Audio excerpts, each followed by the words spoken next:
أما بعد فأعوذ بالله من الشيطان الرجيم بسم الله الرحمن الرحيم ألف لام ميم ذلك الكتاب لا ريب فيه هدى للمتقين الذين يؤمنون بالغيب ويقيمون الصلاة ومما رزقناهم ينفقون والذين يؤمنون بما أنزل إليك وما أنزل من قبلك وبالآخرة هم يوقنون أولئك على هدى من ربهم وأولئك هم المفلحون.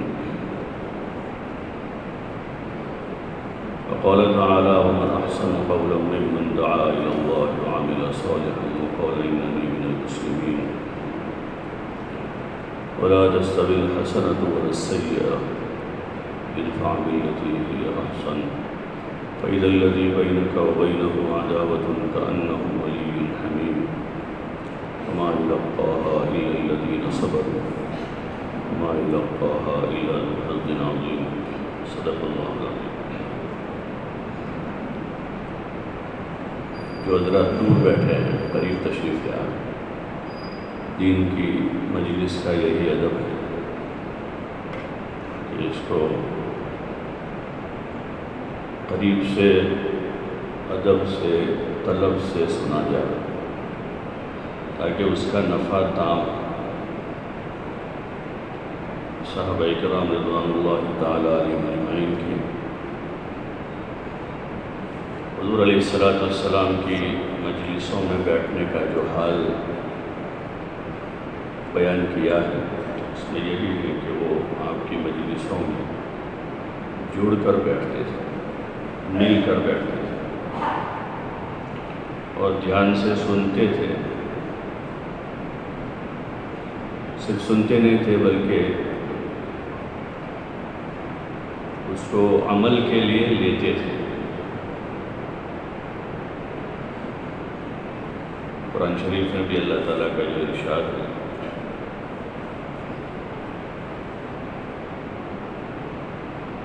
الذین یستمعون القول ویتبعون احسنہ، کہ جو لوگ بات کو دھیان سے سنتے ہیں اور اس بات کی جو اچھی اچھی چیزیں ہیں اس پر عمل کرتے ہیں، اللہ تعالیٰ ایسے لوگوں کے لیے ہدایت کی راہیں کھول دیتا ہے. اولئک الذین ھداھم اللہ، ایسے لوگوں کے اللہ تعالیٰ ہدایت کی راہیں کھولتا ہے. اور وہی اصل ہمارا مقصود ہے. یہ سننا سنانا اس کا سبب اور ذریعہ ہے. سننا سنانا جو ہے اس کا سبب ہے، اس کا ذریعہ ہے. اس لیے جتنا ہمارا بیٹھنا اچھا ہوگا اتنا سننا اچھا ہوگا. بیٹھنا اچھا نہیں ہوگا تو سننا اچھا نہیں ہوگا. یہ نہیں ہو سکتا.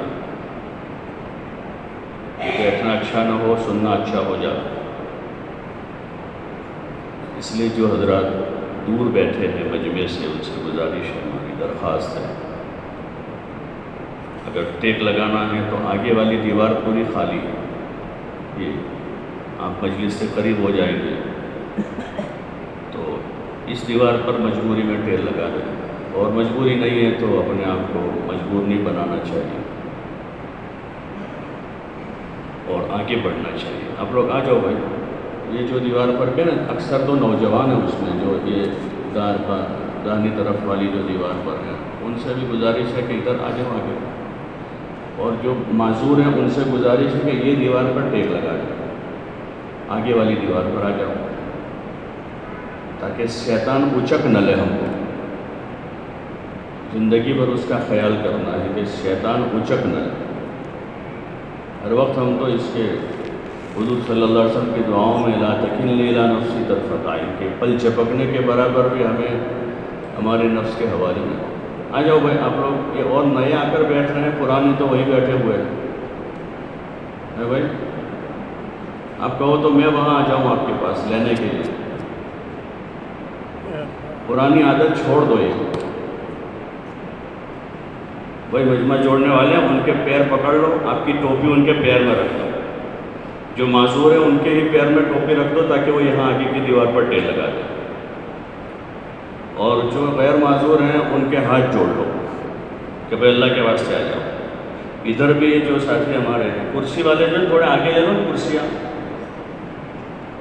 تھوڑے آگے کی طرف کر لو کرسیاں، تاکہ آپ کے پیچھے جو ہے وہ حائل نہ ہو جائے کوئی چیز۔ کرسی والے بھی آگے آ جاؤ۔ ہمیں تو روزانہ یہ سب لوگ نماز میں تو صف میں آ کر کھڑے رہتے ہیں، تراویح بھی صف میں پڑھتے ہیں رمضان میں، اور پانچوں نمازیں ہم صف میں آ کر پڑھتے ہیں۔ یہی تو ہمارے دین نے تعلیم دی ہے۔ دوسرے نمبر میں روزانہ بولتے ہیں کہ ہماری 24 گھنٹے کی زندگی نماز والی ترتیب پر آ جائے، نماز سے زندگی بننے کا یقین آ جائے۔ آپ لوگ بھی آ جاؤ بھائی، یہ حاجی سجیلا صاحب آپ ادھر آگے کی طرف آ جاؤ تھوڑے، اور پیچھے بھی جو ابھی اور رہ گئے 4-5 آدمی، اگر ان کو معذوری ہے تو آگے کی دیوار پر ٹیک لگا دو، اور معذوری نہیں ہے تو پھر مجمع کے ساتھ بیٹھ جاؤ۔ باقی یہ عادت اچھی نہیں ہے۔ ہمارا یہ جو ہفتہ واری اجتماع ہے تو وہ پوری زندگی سیکھنے سکھانے کا عمل ہے، پوری زندگی۔ یہ ہماری گجراتی میں کہے کوٹیو، بری عادت ہے۔ جب تک آدمی کو بشاشت بیٹھے، اور حقیقت میں مجبوری ہے، ایک تو یہ ہے کہ بس عادت پڑ گئی ہے عشاء سے پہلے کھانے کی، مغرب بعد آنے کی، عشاء سے پہلے کھانے کی، یا عشاء کی نماز اپنی مسجد میں، تو یہ بھی اچھی چیز نہیں۔ ہفتہ واری اجتماع ہے، ایک مدت سے ہے، اس کا نظام جو ہے عصر سے اشراق تک کا ہے، عصر سے اشراق تک۔ آنے والا جو ہمارا مجمع ہے وہ نیا مجمع نہیں ہوتا، پرانوں کا مجمع۔ کم از کم اس مجمع میں اگر پوچھیں گے تو کم از کم چلہ لگا ہوا، اللہ یہ کہ جو اسٹوڈنٹس ہمارے ہوں گے ان کا چلہ نہیں لگا۔ تو یہ کوئی نیوں کے لیے ایک بیان کا پروگرام نہیں ہے کہ مغرب بعد ایک بیان ہو جائے، بلکہ یہ ایک محنت ہے، اس کو ہمیں سمجھنے کی ضرورت ہے۔ یہ ایک محنت ہے۔ محنت کیا ہے کہ بھائی ہفتے بھر جو کام کیا ہے ہم نے وہ جماعتیں لے کر آئے، 4 مہینے کی چلے کی جماعتیں وصول کر کے لائے، اور پھر اس کے بعد اب اگلے ہفتے ہمیں کام کرنا ہے۔ حلقوں کے، ضلع کے، صوبے کے، ملک کے تقاضے ہوتے ہیں، لیکن ہم نے محدود اپنی نیت کر رکھی ہے۔ ہمارے بڑوں نے تو پہلے دن سے ہم کو سبق سکھایا ہے کہ پورے عالم کی نیت سے کام کریں، اور عالم کے تقاضے اوڑے، بیرون کی 4-4 مہینے کی جماعتیں پورے عالم میں جاتی ہیں، اور اس کے علاوہ مختلف تقاضے ہوتے ہیں۔ ان تقاضوں کو اوڑھنا، اس کو پورا کرنا، اس کے لیے ہمارا ہفتہ واری اجتماع۔ اس کے لیے ترغیب کی ضرورت ہوتی ہے، تو مغرب عشاء کے درمیان میں ترغیب تشویق ہو جائے، جذبات بنائے جائے، قربانی پر کھڑا کیا جائے مغرب عشاء کے درمیان میں۔ عشاء کے بعد پھر حلقے والے بیٹھے اور آپس میں سوچے، غور و فکر کرے۔ تو یہ ایک محنت ہے، صرف ایک بیان سننے کا نام ہفتہ واری اجتماع ہے۔ بھائی آپ لوگ آ جاؤ نا، کہ یہ جو 5, 7, 10 رہ گئے، اگر معذور ہیں تو یہ آگے کی دیوار پر آ جاؤ، یہاں ٹیک لگا، اور غیر معذور ہیں تو مجمع کے ساتھ بیٹھ جاؤ۔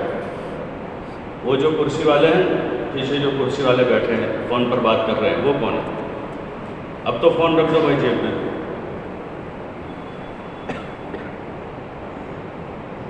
اور وہ دیوار پر ابھی رہ گئے کچھ لوگ، بھائی جاؤں کوئی 2-4 آدمی ان کی ذرا ہاتھ جوڑ لو، 2-4 آدمی چلے جاؤ، آپ کی ٹوپی ان کے پیر میں رکھ دو، تو یہی کام ہے۔ اور بھی 1-2 کو لے جاؤ ساتھ میں، آپ کی ٹوپی ان کے پیر میں رکھ دو۔ یہ بری عادت ہے، یہ مجبوری نہیں ہے، بری عادت ہے، یہ نفس کا دھوکہ ہے۔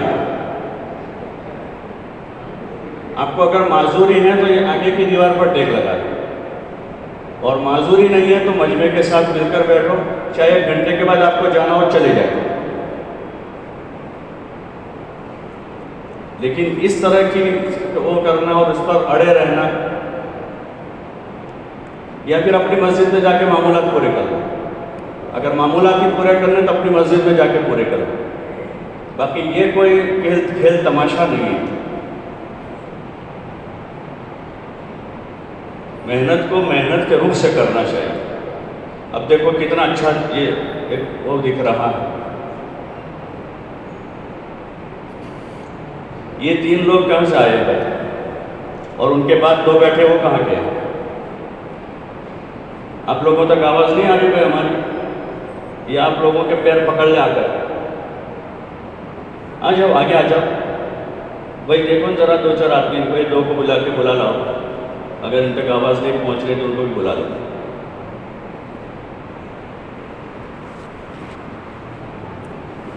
اگر معذور ہیں تو ان کو لا کے 2 طرف سے پکڑ کے یہ آگے کی دیوار پر ٹیک لگوا دو. یہ پوری دیوار خالی آگے کی ہے.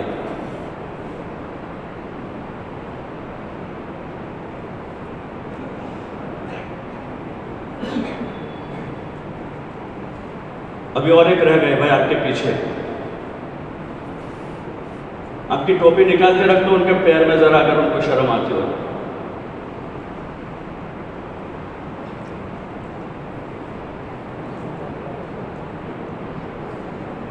ہر وقت جہاں بھی مجلس ہو اسی طرح بیٹھنا چاہیے. دن بھر ہم آرام کر کے آتے ہیں، اپنے کام کاج سے فارغ ہو کر آ رہے ہیں. دنیا کے کاموں کے لیے تو 2-2 گھنٹے لائنوں میں کھڑے رہتے ہیں. آفسوں میں، سرکاری آفسوں کے باہر لوگ دھوپ میں کھڑے رہتے ہیں اپنے کاموں کے لیے. اللہ نے مسجدوں میں سہولت کر دی تو اب یہ کام کریں گے اللہ کے گھر میں. ڈرائیور لوگ کتنے گھنٹے گاڑیوں پر ہوتے ہیں، کنڈکٹر ہی کر رہے ہیں. سبزی والے، فروٹ والے، لاری والے جتنے ہیں یہ گرمی میں اپنی لاریوں پر نہیں کھڑے رہتے. جتنے ہمارے گاؤں میں، شہر میں کام، ان میں سے کتنے جو بنگار کی پھیری کرنے والے ہیں اپنی ٹیمپی میں 8-10 گھنٹے نہیں بیٹھے رہتے دھوپ میں. اور ڈرائیور یہاں سے بمبئی تک گاڑی چلا تو کتنی دیر بیٹھتا ہے گھر. اور یہ سبزی والے جتنے ظہور پورہ کی مارکیٹ میں سبزی کی دکانیں، لاریاں ہیں، جتنی فروٹ کی لاریاں ہوتی ہیں پورے اور وہ دن میں ابھی اس وقت جتنے چائنیز والے ہیں، آملیٹ والے ہیں، چنے بٹلے والے ہیں، وہ سب نہیں کھڑے ہیں. اور ہم اللہ کے گھر میں پنکھے کے نیچے بیٹھے ہیں. اس کو کوٹیو کہتے ہیں، یہ بری عادت ہے. ہر جمعرات کو بیچارہ جوڑنے والا ہم کو بلاتا ہے، بھائی آگے آ جاؤ، اللہ کے واسطے آگے آ جاؤ، اللہ آپ کا بھلا کرے گا، آگے. پھر بھی ہم نہ آگے آگے. اس لیے گزارش بھائی، پھر یہاں 5-6 ہو گئے، بھائی آگے آ جاؤ، وہاں ایک بھی مت بیٹھو. بس یہ اگر بیٹھنا سیکھ گئے تو آج کا ہفتہ وار اجتماع ہمارا پورا ہو گیا، قبول ہو گیا. وہ پورے راؤنڈ پر سے اٹھاؤ ان کو، سب کو ادھر لے آؤ. اور ٹیک لگانا ہو تو یہ آگے کی دیوار پر آ جاؤ. ان کو کہا اگر ٹیک لگانا ہے آپ کو تو یہ آگے کی دیوار خالی ہے.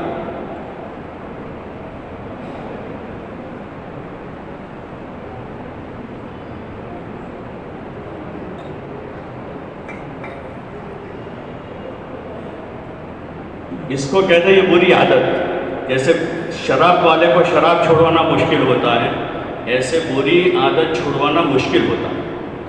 آدمی اس عادت کا عادی ہو چکا ہے. کوٹیو جس کو کہتے ہیں، وہ آدمی جلدی چھوڑتا نہیں.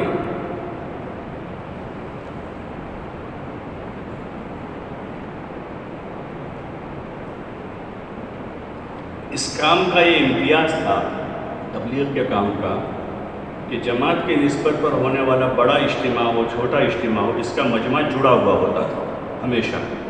اور پہلے سے ہمارے بڑے مجمع جوڑنے والی ایک جماعت بناتے تھے ہر جگہ. ابھی بھی جو مجمع جوڑنے والی جماعت ہوگی وہ بیچارے پھرتے ہیں ان کے پاس، ہر ہفتے جاتے ہیں ان کے پاس وہ جو جماعت. اب لیکن وہ بیچارے کیا کریں، تبلیغ میں ڈنڈا تو ہے نا، کسی کو ڈنڈے کے زور پر یہاں لائیں. وہ ہر ہفتے جاتے ہیں ان کے پاس، لیکن یہ پوری عادت کے عادی ہو چکے ہیں اور یہ سمجھ رہے ہیں کہ ہم اچھا کام کر رہے ہیں، ہفتہ اور اجتماع میں جا رہے ہیں. ہمارے بڑے پہلے دن سے مجمع جوڑنے والی جماعت بنا کر مجمع کو جوڑنے کا ایک نظام بنایا تو 50-50 ہزار کا مجمع اجتماع میں جڑ جاتا ہے. یہ امتیاز اور جگہوں پر کم ملتا ہے. اور مجلسیں ہوتی ہے، لوگ پھیلے بیٹھتے ہیں، یہاں ہوتے ہیں، وہاں ہوتے ہیں، باہر چائے پیتے ہیں، اور تو وہ چیز کم رہتی ہے. اس محنت کے ذریعے سے وہی تو چیزیں زندہ کرنے کہ ہم کو بیٹھنا آوے، کھڑے رہنا آوے، چلنا آوے، سونا آوے، گھر میں رہنا آوے. یہی تو سیکھنے کا ہے ہفتہ وار اجتماع. ورنہ ہم سوچیں کہ اگر ہم 10 سال سے ہفتہ وار اجتماع میں آتے ہیں اور مجمع کے ساتھ مل کر بیٹھنا نہیں سیکھا تو ہم نے کیا سیکھا، آگے کیا سیکھیں گے. اور صحابہ کے بیٹھنے کے واقعات لکھے ہوئے ہیں، حیات الصحابہ میں بھی روایتیں ہیں. کہ حضور علیہ السلام کی مجلس میں صحابہ کیسے بیٹھا کرتے تھے، ان کے بیٹھنے کے واقعات ہیں، کتنے جڑتے تھے وہ. ایک جگہ آتا ہے کہ اگر ان پر چادر ڈال دی جائے تو اتنے ملے ہوئے ہوتے تھے کہ درمیان میں کہیں جھول نہ پڑے، اتنے جڑ کر بیٹھتے تھے. اور طلب ہے آدمی کی جو آدمی کو ہدایت کی طرف لے جاتا ہے، طلب ہے اندر کہ آدمی طالب بنے، چاہے بات کوئی بھی کرے یا کتاب پڑھی جائے کہ اللہ کی بات ہے، رسول صلی اللہ علیہ وسلم کی بات ہے، اللہ کی بات ہے، رسول صلی اللہ علیہ وسلم کی بات ہے. یہ آدمی کے دل میں ہو، یہ عظمت ہوگی. آپ کے ڈسٹرکٹ کلیکٹر کے آفس میں اس طرح نہیں بیٹھتا اپنی مرضی سے. یہاں تک کہ چھوٹی موٹی آفسیں آج کل ہوتی ہیں تو وہاں اپنی مرضی سے نہیں بیٹھ سکتے، گیٹ آؤٹ کر دیں گے اس کو وہاں سے، باہر چلے جاؤ. فون استعمال نہیں کر سکتا وہاں پیچھے.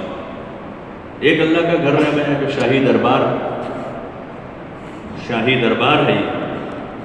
صحابہ کے دلوں میں مسجدوں کی عظمت، مجلسوں کی عظمت، اس لیے بہت تھوڑی مدت میں وہ بہت ترقی کر رہے ہیں. جو لوگ بھی مدرسوں میں بھی جو طلباء طالب ہوتے ہیں، پابندی کرتے ہیں اور بیٹھنے میں ادب کرتے ہیں، کتاب کا، درسگاہ کا، استاد کا، بہت تھوڑی مدت میں ترقی کر جاتے ہیں، بہت آگے نکل جاتے ہیں. تبلیغ میں بھی دیکھتے ہیں جو ساتھی جماعت میں نکل کر تعلیم کے حلقوں میں پابندی سے بیٹھتے ہیں، حاضری پابندی سے دیتے ہیں، تو بہت تھوڑے وقت میں بعضے ایک چلے میں ایسے بن جاتے ہیں کہ بعضے 50 سال میں وہاں تک نہیں پہنچے، وہ آدمی ایک چلے میں وہاں تک پہنچ جاتا ہے. اردو میں مشہور کہاوت ہے، بادب بانصیب، بے ادب بے نصیب. یہ آدمی کی بدنصیبی ہے، بدنصیبی ہے یہ کہ آدمی دین کی مجلس کا ادب نہ کرے، دین کی بات کا ادب نہ کرے، جتنی مرضی آئے ٹھہرے، پھر مرضی آئے چلا جائے. یہ آدمی کی بدنصیبی ہے. شیطان حضرت مولانا ابراہیم صاحب دامت برکاتہ، حضرت مولانا یوسف صاحب رحمۃ اللہ علیہ کے حوالے سے ایک بات بارہا فرماتے ہیں کہ شیطان آدمی کو اپنے شغل میں ہی پچھاڑتا ہے. تبلیغ والے کو تبلیغ میں ہی پچھاڑے گا وہ، کہ اس محنت کے ذریعے سے تو ہدایت و تربیت مقصود ہے. کوئی بھی محنت ہوتی ہے اس کے ذریعے سے کوئی چیز مقصود ہوتی ہے. یہ جو محنت ہماری ہے تبلیغ کی، اس کے ذریعے سے ہدایت مقصود ہے. مولانا یوسف صاحب رحمۃ اللہ علیہ جو تبلیغ کے اعمال ہیں، ان کے بیانات میں بارہا دیکھتے ہیں کہ دو چیزوں سے اس کو تعبیر کر، یا اس کو اعمال ہدایت کہتے ہیں یا اس کو اعمال تربیت کہتے ہیں. کہ یہ اعمال ہدایت ہے، یہ اعمال تربیت ہے. جتنا آدمی اس کو اہتمام سے کرے گا، لیکن کرے گا تب جب اس کو اہتمام سے سنے گا. سب سے پہلے سننا ہوگا. اس لیے اس آیت میں بھی جو بھی میں نے پڑھی ہے، الذین یستمعون القول، کہ جو لوگ بات کو دھیان سے سنتے ہیں، دھیان سے سنتے ہیں، خالی سننا نہیں. یہ جو ہمارا دور بیٹھ کر ہے وہ خالی سننا ہے، دھیان سے سننا نہیں ہو پاتا. اس آدمی جتنا متکلم کے سامنے ہوگا، نظر سے نظر ملا کر سنے گا، وہ دھیان سے سننا. اس میں آدمی کو یہ لگتا ہے کان تک آواز آ رہی ہے، کہ آدمی دھیان سے سنے. الذین یستمعون، اور جو بات کہی جا رہی ہے ان میں سے اچھی اچھی باتوں کا اتباع کرے. سننا سننے کے لیے نہیں بلکہ عمل کرے اس پر، ان باتوں کا اتباع کرے. وَيَتَّبِعُونَ أَحْسَنَ، تو پھر اللہ تعالیٰ کہ اللہ تعالیٰ ایسے لوگوں کے لیے ہدایت کی راہیں کھول دے گا. جب ہدایت کا راستہ کھلے گا تو آدمی میں اطاعت آئے گی، اور وہی اطاعت اس کو ہدایت کی طرف لے جائے گی. جس کے لیے ہدایت کا راستہ کھلتا ہے اس کے اندر ماننے کا جذبہ آتا ہے، ماننے کا. ان تطیعوہ تہتدوا، قرآن شریف میں اللہ تعالیٰ کہ اگر وہ اطاعت کریں گے تو ہدایت، اور اپنی مرضی کے بندے بنیں گے تو ہدایت نہیں. ہدایت اطاعت کے ساتھ موقوف ہے کہ آدمی مطیع بنے، مطیع فرما بردار بنے اللہ کا، رسول صلی اللہ علیہ وسلم کا. اور تیسرا تذکرہ کیا ہے اپنے بڑوں کا،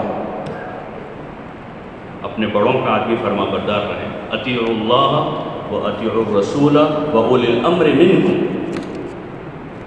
کہ اللہ کی اطاعت کریں، رسول صلی اللہ علیہ وسلم کی اطاعت اور اپنے بڑوں کی اطاعت کریں۔ آپ دیکھیں دنیا کی باطل قوموں کو، ان کے پاس ایمان اسلام نہیں ہے، لیکن بہت ساری قومیں ہیں جن کے پاس اطاعت ہے اپنے بڑوں کی، حالانکہ ان کے بڑے ان کی کوئی رہبری خیر کی طرف نہیں کر رہے، ان کے بڑے ان کو ہدایت کے راستے کی طرف، گمراہی کی طرف لے جا رہے ہیں، لیکن ان کے اس صفت اطاعت کی وجہ سے کسی طرح وہ دنیا میں فائدے میں ہیں۔ چھوٹی ان کی تعداد ہے، لیکن ان کے اندر اپنے بڑوں کی اطاعت ہے، تو وہ کم ہونے کے بعد بھی دنیا میں اپنا وزن رکھتے ہیں، اپنا وقار رکھتے ہیں، اور یہ امت کروڑوں میں ہے دنیا میں۔ سب سے بڑی وجہ جو اس امت کی زوال اور پستی کی ہے وہ یہی ہے کہ اطاعت کی کمی ہے۔ ہر آدمی اپنی مرضی سے چلنے کی کوشش کر رہا ہے، اس لیے دیکھیں آپ کے کسی جگہ بھی ایسی اجتماعیت نہیں ہے 25-50 لوگوں کی جو کسی کام میں مؤثر ہو جائے۔ کسی حد تک اللہ تعالیٰ نے اس محنت کو چلایا اور جس میں امت کو جمع کیا، عرب عجم اور جماعتوں میں آدمی تابع ہو جاتا، تھوڑی بہت اطاعت ابھی آئی ہمارے اندر، اور اس کا فائدہ یہ ہے کہ اللہ کے فضل سے نماز، روزہ، تلاوت، ذکر، عبادت کی کچھ توفیق ہوئی۔ اگر صحیح معنوں میں اطاعت آ جائے، سب سے بڑی چیز جو رکاوٹ ہے ہماری ہدایت کے راستے کی وہ یہی ہے کہ آگے کی راہیں نہیں کھل رہی۔ ہم محاسبہ کریں اپنا کہ ہمارے لیے آگے کا کیا راستہ کھلا ہے۔ تو بنیادی سبب یہی ہوگا کہ ہماری اطاعت کی کمی کی وجہ سے راہ ہدایت ہمارے لیے کھلی نہیں، اس لیے جو اعمال ہم 25-50 سال سے کر رہے ہیں اسی پر آگے کے راستے نہیں کھلے کہ معاملات کی صحت کی توفیق ہو جائے، معاشرت میں حسن پیدا ہو جائے۔ جو اس محنت کی خاصیت ہے کہ اگر معاشرت میں حسن نہیں ہے تو آدمی کا چلتے معاشرت میں حسن پیدا ہو۔ معاملات میں آدمی کی کمی ہے تو چلتے آدمی کے معاملات اچھے ہو جاتے۔ بد اخلاقی ہے آدمی میں، بدتمیزی ہے، بد اخلاقی ہے، غصہ ہے طبیعت میں، تو دھیرے دھیرے وہ یہ رذائل میں سے جتنے رذائل جیسے کفر ہے، شرک ہے، حسد ہے، کینہ ہے، بغض ہے، عداوت ہے، دنیا کی محبت ہے، یہ سارے رذائل ہیں۔ وہ رذائل دھیرے دھیرے ظاہر ہوتے آتے ہیں، لیکن اس کی بنیاد اطاعت ہے کہ آدمی کے اندر اللہ کے نام پر مؤذن اللہ اکبر کہتا ہے، مؤذن کا رنگ نہیں دیکھا جاتا، مؤذن کی عمر نہیں دیکھی جاتی، اس کا مال نہیں دیکھا کہ اللہ کے لیے بلا رہا ہے، آگے بڑھنا ہے۔ اللہ کی بات پڑھی جا رہی ہے، کتاب پڑھی جا رہی ہے، کون پڑھ رہا ہے نہیں دیکھا جائے کہ اللہ کی بات آدمی آگے بڑھ گیا۔ حکومت کی بات کہنے والا ڈسٹرکٹ کلیکٹر کوئی آدیواسی ذات کا بھی آئے گا تو اس کی سنی جاتی ہے، ہاں اس کی برادری نہیں دیکھی جاتی بلکہ اس کو سنا جاتا ہے، کوئی بھی ہے وہ۔ ایسے اللہ کی بات ہے کہ اللہ کے لیے بلا رہے ہیں، اللہ کے لیے سنا رہے ہیں، تو اللہ کی بات کو سننا، محتاج بن کر اپنے اندر یہ صفت پیدا کرنا کہ ہم محتاج ہیں، ہم محتاج ہیں۔ ورنہ شیطان جو ہے 2-4 اعمال آدمی سے کروا کر، تھوڑا بہت وقت لگوا کر اس کے اندر بڑائی پیدا کرتا ہے، اس کے اندر کبر پیدا کرتا ہے۔ علماء نے لکھا تکبر کیا ہے؟ صحیح بات کو نہ ماننا ہی تکبر، چاہے کوئی چھوٹا بچہ کہے۔ تکبر کس چیز کا نام؟ ہاتھ چوڑے کر کے چلنے کا نام تکبر ہے۔ وہ تو کوئی باڈی والا آدمی ہوگا تو اس کو تو ہاتھ چوڑے کرنے پڑیں گے چلنے میں، وہ متکبر نہیں ہے۔ متکبر وہ ہے جو صحیح بات قبول نہ کرے، حق بات کو قبول نہ کرے، یہ تکبر ہے۔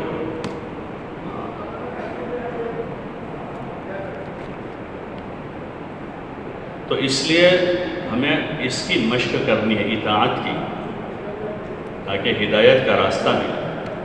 خالی آنا جانا نہ بھائی ہر ہفتے ہم 2 گھنٹے کے لیے آ جاتے ہیں چلے جاتے ہیں. ہم کوئی آدمی کسی دنیا کے کسی کام کے لیے جاتا ہے تو حساب کرتا ہے کہ بھائی میں نے آج 5 گھنٹے لگائے یا میں نے اتنا کاروبار کیا تو مجھے کیا ملا. آج میں ہفتہ اور اجتماع میں آیا تو اس اجتماع سے میں کیا لے کر جا رہا ہوں, میں کیا لے کر جا رہا ہوں. صرف معلومات لے کر جانے کا نام بھی ہدایت نہیں ہے. صرف معلومات لے کر گیا کہ کسی نے بیان کیا 2 نئے نقطے بتا دیے تو آدمی معلومات لے کر گیا. معلومات لے کر جانا بھی ہدایت نہیں ہے, معلومات بڑھانا بھی ہدایت نہیں ہے. وہ ہدایت کا ذریعہ ہے, وہ ہدایت کا ذریعہ ہے. ہدایت یہ ہے کہ آدمی جو ہے اللہ کے حکموں کو حضور صلی اللہ علیہ وسلم کے طریقوں پر پورا کرتا ہو گیا.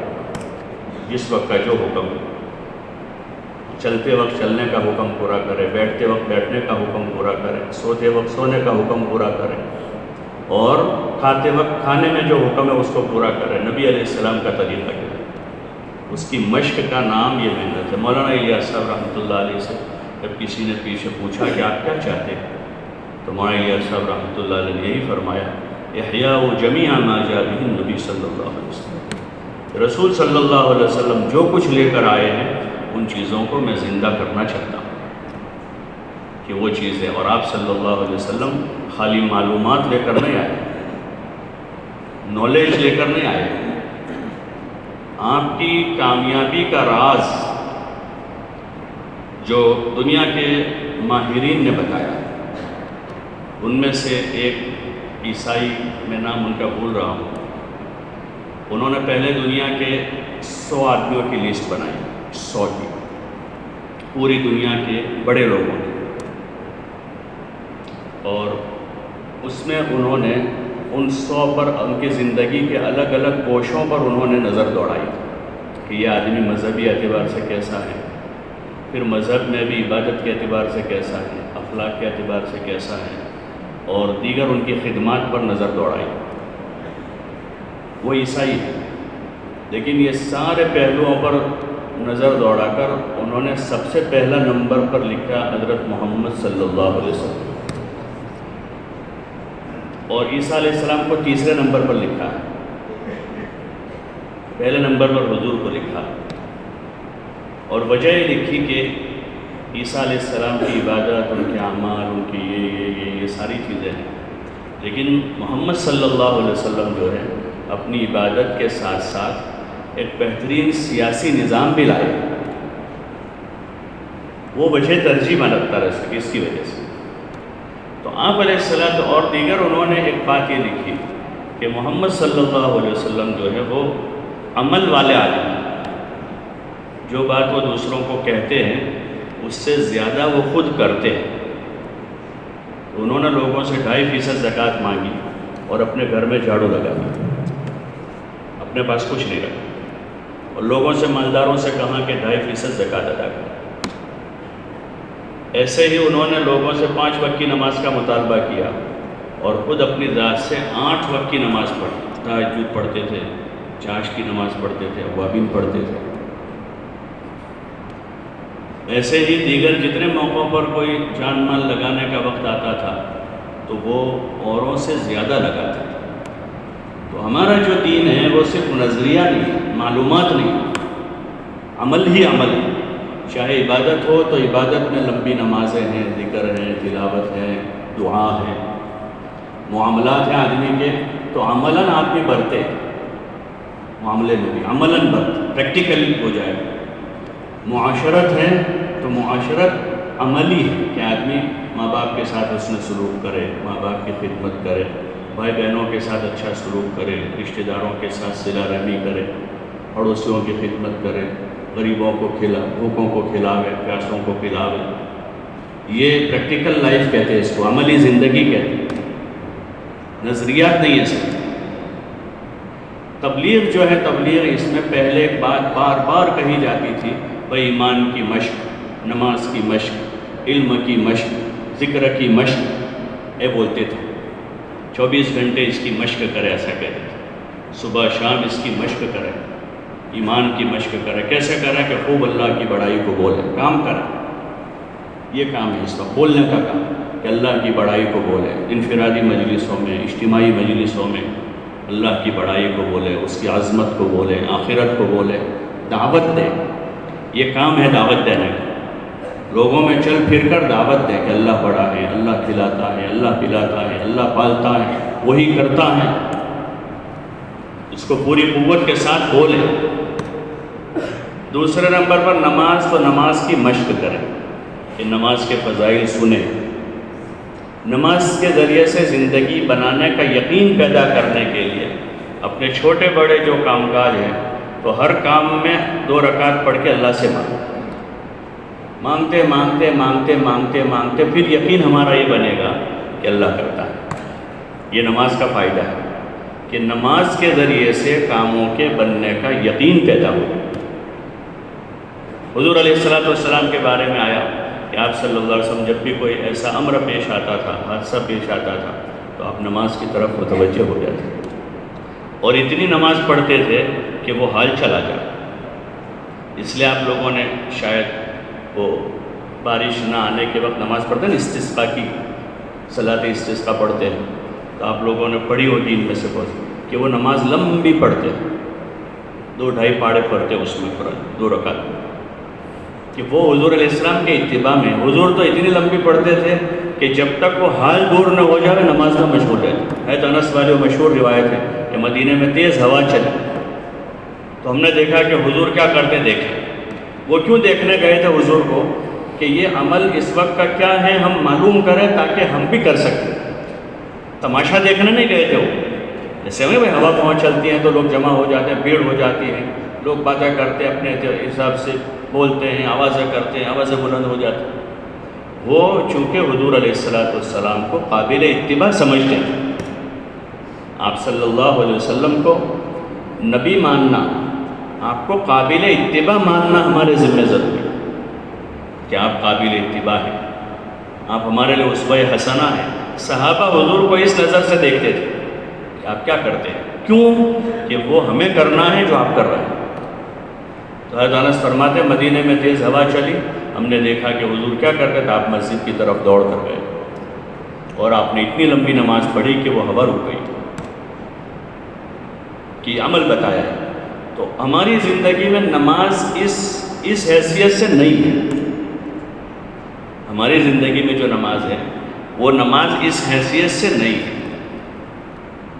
ہماری زندگی میں نماز جو ہے وہ ایک طرح کے کہ عادت کی نماز ہے، اس لیے نمازیوں سے کہا جاتا ہے کہ وہ جماعت میں جا۔ بعض نمازی لوگ کہتے ہیں بھائی ہم تو نماز پڑھتے ہیں، قرآن پڑھتے ہیں، تلاوت کرتے ہیں اور حق ادا کرتے ہیں سب کا، ان کو کہو کہ جو کچھ نہیں کرتے ان کے پاس جاتے نہیں ہو۔ نمازیوں سے اس لیے کہا جاتا ہے کہ یہ نماز عادت سے نکل کر عبادت بن جائے اور نماز کے ذریعے سے ایسا یقین پیدا ہو جائے کہ اللہ تعالیٰ میرے سارے کاموں کو نماز سے بنائے گا۔ نماز پڑھوں گا اللہ میرے بیمار کو اللہ نماز سے شفا دے، میرے مقروض کو اللہ تعالیٰ نماز کے ذریعے سے قرض سے بری کرے گا، میرے پریشان حال کو اللہ تعالیٰ نماز کے ذریعے سے پریشانی سے نکالے گا۔ ایسی نماز کی مشق کہتے ہیں اس کو، یعنی جا کر آئے ویسی کی ویسی نماز لے کر آئے، مشق نہیں ہے۔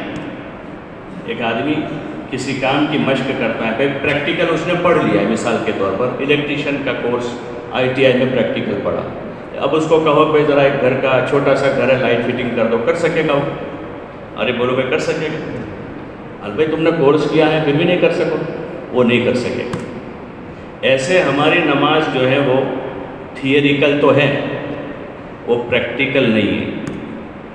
پریکٹیکل تو وہ جو کیے ہوئے تھے ہر وقت، وہ جہاں کوئی مسئلہ آتا تھا ان کو پتہ ہے کہ مجھے یہ نماز کے ذریعے سے مسئلہ حل کرنا آتا، وہ پریکٹیکل کیے ہوئے تھے۔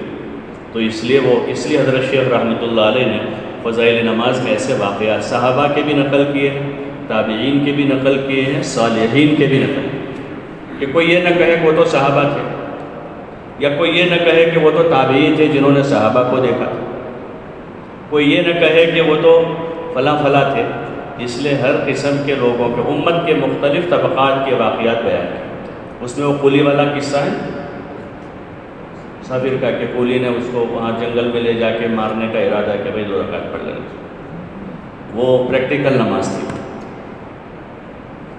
وہ پریکٹیکل نماز تھی.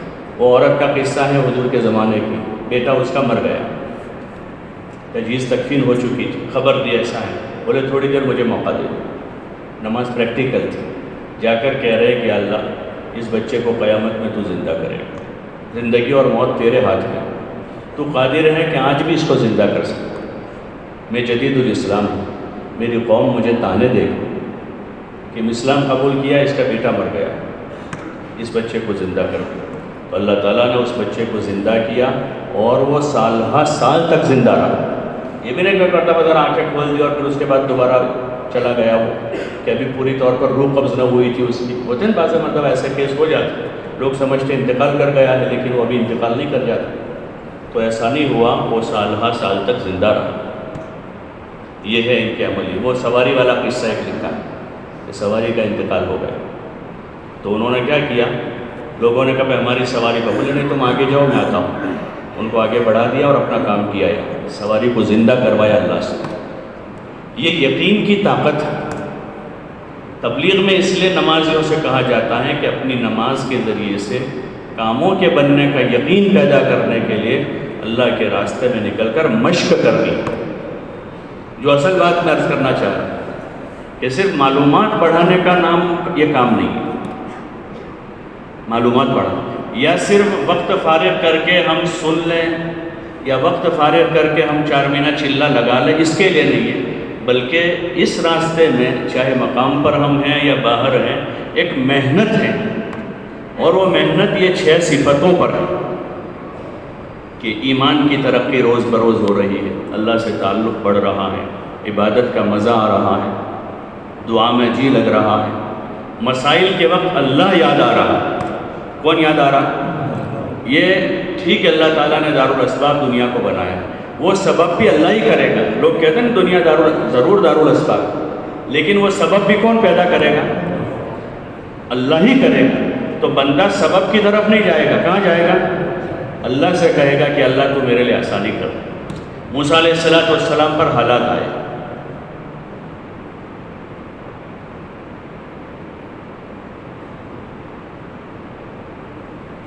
موسیٰ علیہ السلام پر حالات آئے. سب سے زیادہ قرآن شریف میں موسیٰ علیہ السلام کا قصہ ہے. تو ان کو مصر چھوڑ کر وہاں سے جانا پڑا، تو مدین گئے. کوئی انہوں نے آگے سے پلان تیار نہیں کیا تھا مدین جانے کا، لیکن ان کو غیر اختیاری طور پر ان کو مصر چھوڑنا پڑا. مدین گئے. مدین جا کر انہوں نے دیکھا ایک بستی کے لوگ ایک کنویں پر جمع پانی بھر رہے ہیں. ایک چھوٹا سا درخت تھا وہاں، تو اس کے سائے میں بیٹھ گئے.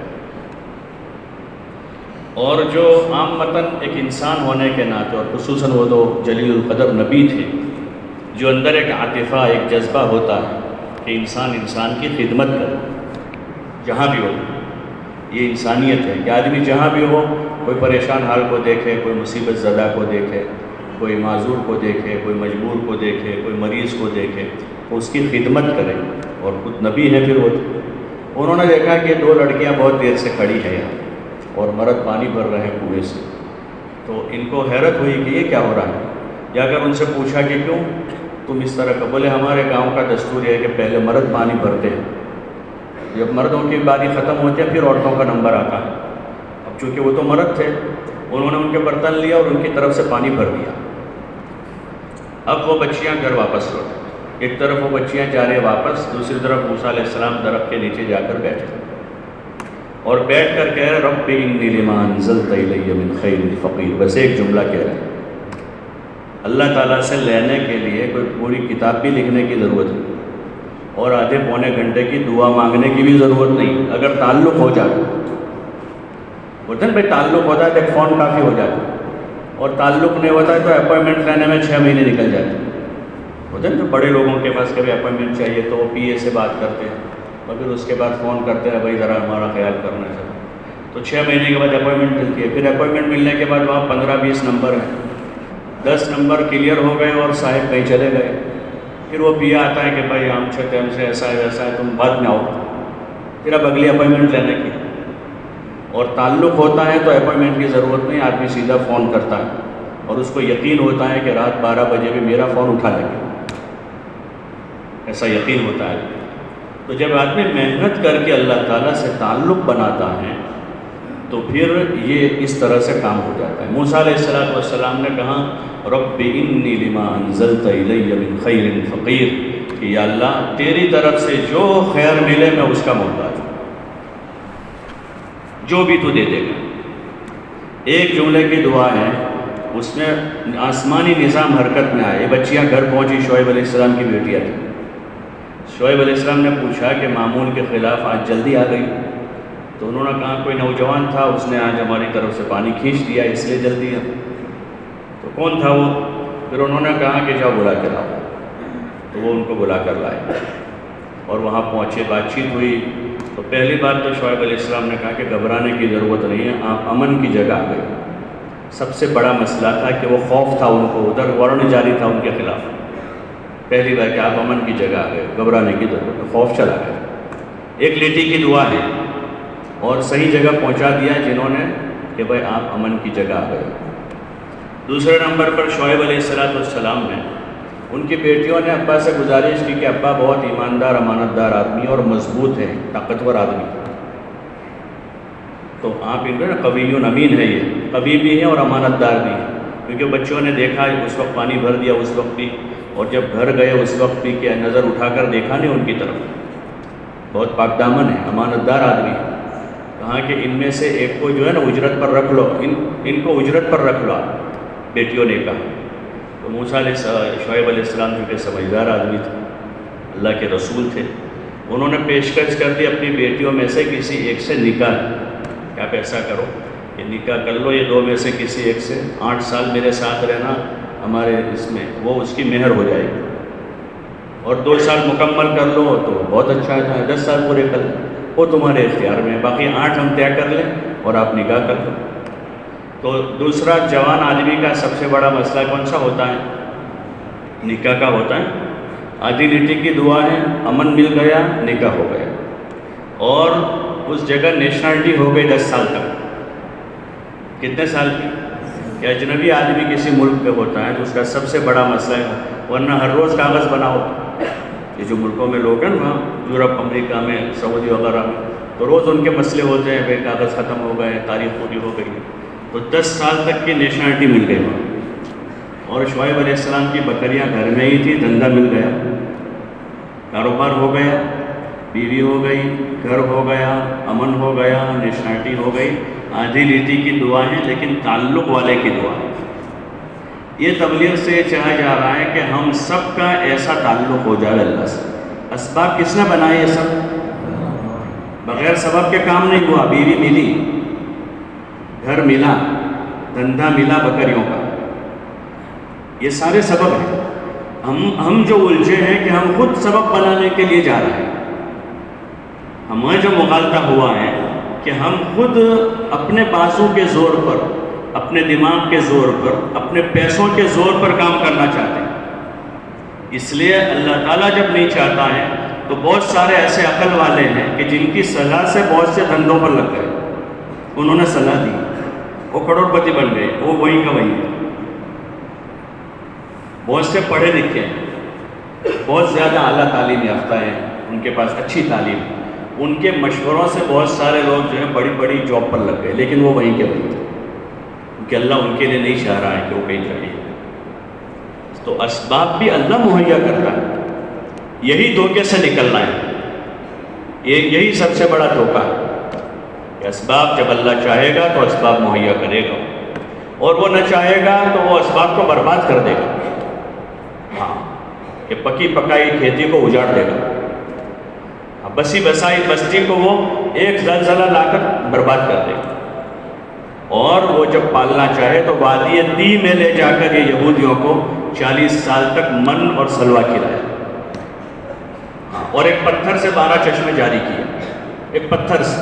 موسیٰ علیہ السلام کو کہا کہ پتھر پر لکڑی مار، اور پتھر سے 12 چشمے جاری کر دیے کہ 12 خاندان تھے ان کے، یعقوب علیہ السلام کے 12 بیٹوں کی اولاد تھی، تو ایک پتھر سے 12 چشمے جاری کیے، پتھر سے پانی نکلے کہیں، پتھر سے تو پتھر ہی نکلے اندر سے، لیکن پتھر سے 12 چشمے جاری کیے، یہ قدرت ہے اس کی۔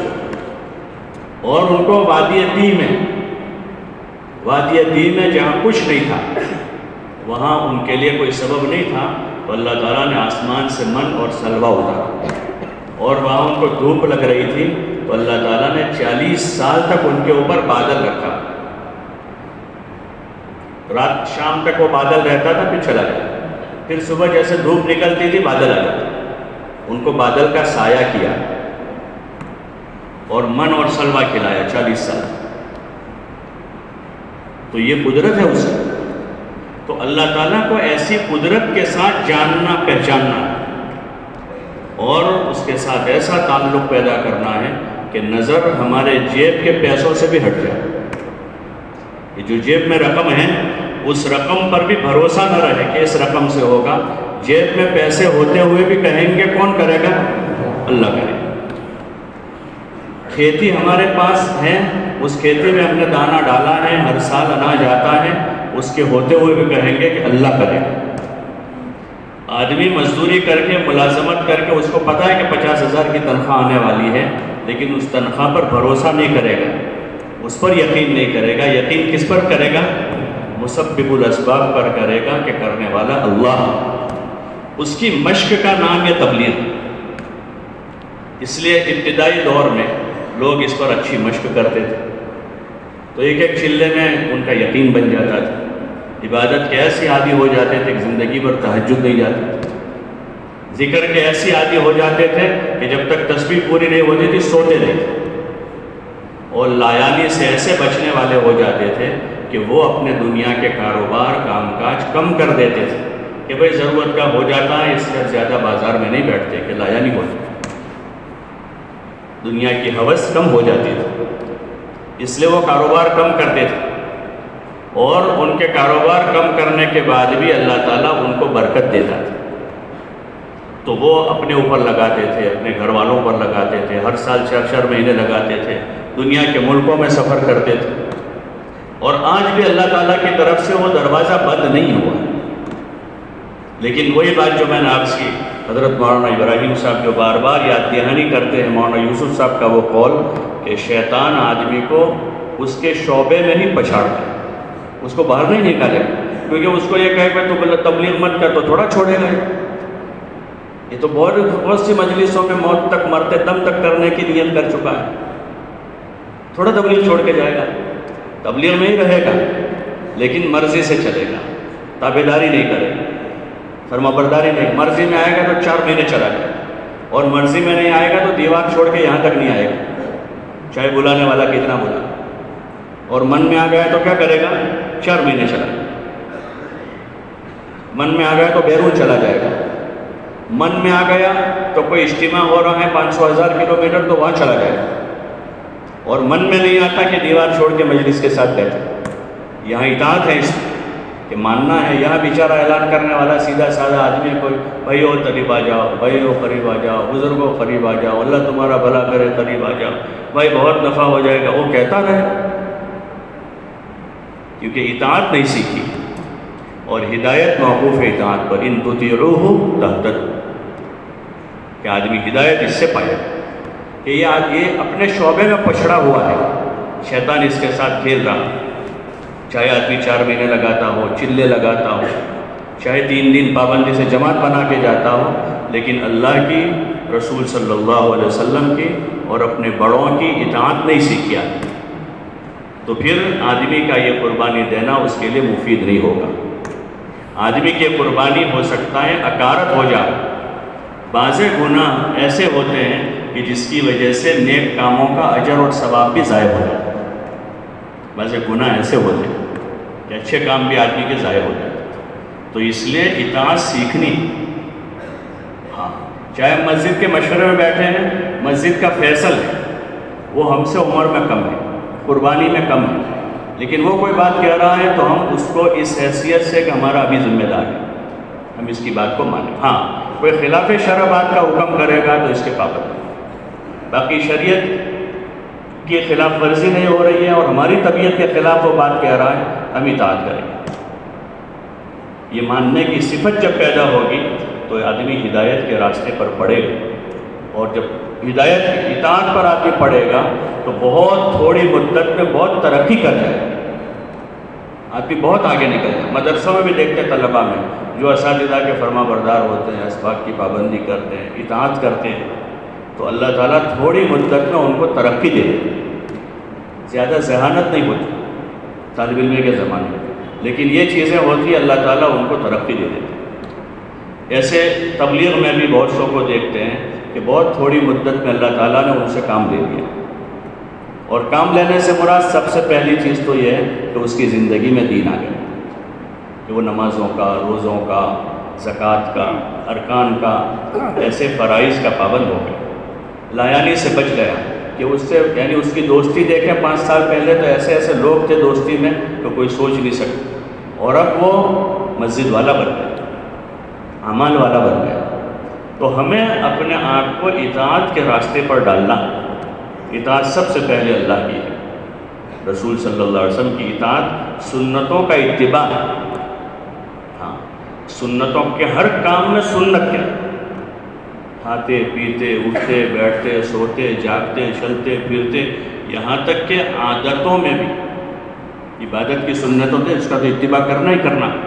عادتوں میں کہ ہم سوتے ہیں، سونے کے ہر ایک کی اپنی عادت ہوتی ہے، کوئی داہنی کروٹ سوتا ہے، کوئی بائیں کروٹ سوتا ہے، کوئی سیدھا سوتا ہے، لیکن اس میں بھی آدمی کہنے حضور صلی اللہ علیہ وسلم کی عادت شریفہ یہ تھی کہ آپ داہنی کروٹ لیتے، تو آپ کے اتباع میں داہنی کروٹ لیتے، چاہے آدمی کو نیند نہیں آتی اس طرح 10 منٹ لیٹے، 15 منٹ لیٹے، جب تک جاگے وہاں تک لیٹے، اس طرح پھر نیند میں چائے کی۔